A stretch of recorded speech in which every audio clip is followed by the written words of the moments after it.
Olá, pupilo! Seja, como sempre, muito bem-vindo. Saiba que me é uma satisfação inenarrável recebê-lo nessa aula. Hoje eu falarei de resumo.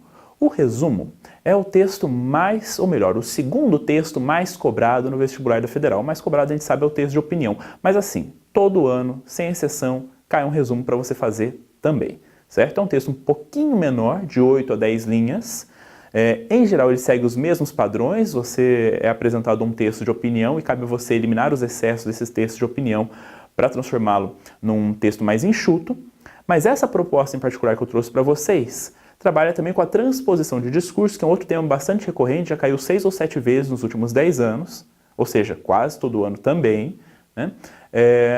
E aqui os dois gêneros são misturados. Ao mesmo tempo você tem que fazer uma transposição de discurso e um resumo das informações. Então vamos por partes. Primeiro, eu apresento para vocês as técnicas do resumo, ou o que é que se espera que você faça no resumo, e na sequência eu comento como você vai fazer a transposição de discurso e te dou um exemplo.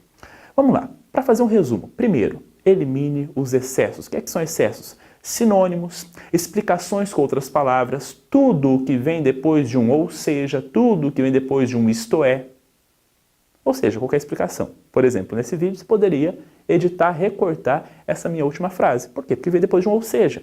Então só estou querendo dizer a mesma coisa com outras palavras. No resumo, você corta. Exemplos. Esses você pode até usar, eventualmente, se eles afetam diretamente a opinião do autor original, certo? Do texto que você está resumindo. Mas, em geral, exemplos são elimináveis, certo? Eles só servem para elucidar melhor uma explicação que foi dada e cabe a você se concentrar na explicação. Justificativas, né? Os porquês, as causas que levaram o autor a afirmar o que ele está afirmando. De novo, normalmente você pode eliminar essas justificativas, a não ser que elas afetem diretamente algum ponto de vista preciso daquele autor. E por fim, os argumentos contrários. Quando você for fazer seu texto de opinião, que é um outro gênero textual e para o qual você precisa estar preparado, bem preparado, especialmente no Enem, que é um texto longo, é comum que você dedique um parágrafo para comentar os argumentos diferentes daqueles que você usaria para defender sua opinião. Quer dizer, se você é contra determinada coisa, você apresenta um parágrafo a favor só para dizer que você pesou os dois lados, ou, portanto, você é uma pessoa consciente, uma pessoa equilibrada, mas que, no fim das contas, chegou à conclusão de que era melhor ser contra. Tudo bem, isso você vai fazer no seu texto de opinião. Isso vários articulistas fazem também nas suas colunas, nos seus textos de opinião publicados em jornais. No entanto, gente, no resumo, você não tem espaço para falar daquilo que é contrário à opinião de um autor. Você tem que se concentrar naquilo que ele acredita, certo? Então, os argumentos contrários você pode sempre eliminar e com isso você já reduz aí em 5 linhas o texto original. E claro, a segunda parte é você reescrever o texto com as suas próprias palavras. Nisso eu dou uma dica especial. Sempre que você tiver uma série de informações que pode ser resumida com uma única palavra, é o que nós chamamos de hipônimos e hiperônimos, você faça a substituição. Por exemplo, em vez de dizer carro, moto e bicicleta, você diz veículos. Em vez de dizer cachorro, camelo e cavalo, você diz mamíferos. E assim por diante, certo? Faça essas reconstruções, faça essas reescritas, porque com isso você também vai conseguir ganhar mais espaço para produzir o seu texto. Vamos à proposta. Considere os trechos da entrevista abaixo concedida por José Antônio Aleixo, um dos diretores da Sociedade Brasileira para o Progresso da Ciência, ao jornal O Globo. E aí nós temos as perguntas e as respostas entre o jornal e o entrevistado, José Antônio Aleixo, certo? E depois a proposta. Se você quiser ler com cuidado, pode pausar o vídeo, fique à vontade. Vamos lá, escreva um resumo de até 10 linhas apresentando as ideias de José Antônio Aleixo sobre as questões científicas que envolvem a aprovação do Código Florestal Brasileiro. Código Florestal Brasileiro. Se você não tem informações extras acerca do assunto, você pode ficar desesperado. Ah, meu Deus, mas eu não estudei isso, o que será que é o Código Florestal? Gente, resumo.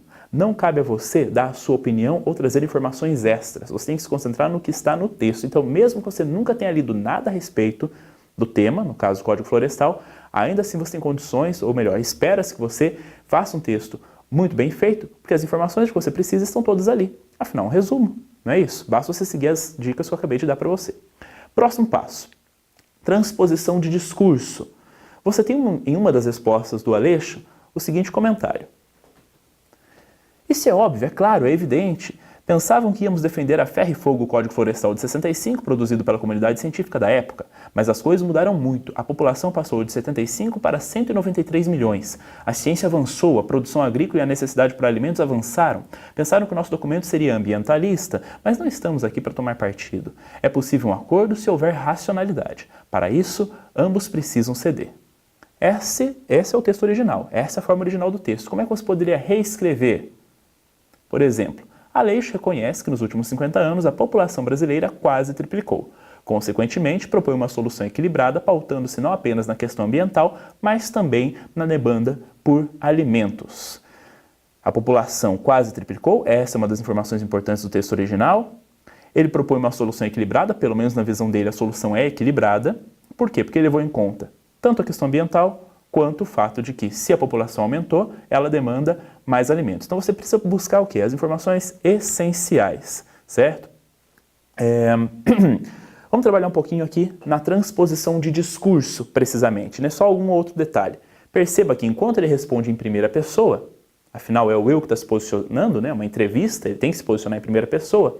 Na sua reescrita, você sempre precisa escrever na terceira pessoa. Então, Aleixo reconhece. Só cuidar com essa mudança no verbo mesmo. E também um outro cuidado que você precisa ter, manter o mesmo tempo verbal do início ao fim do texto. No caso do meu exemplo, eu deixei tudo no presente. Reconhece, propõe, tudo bem?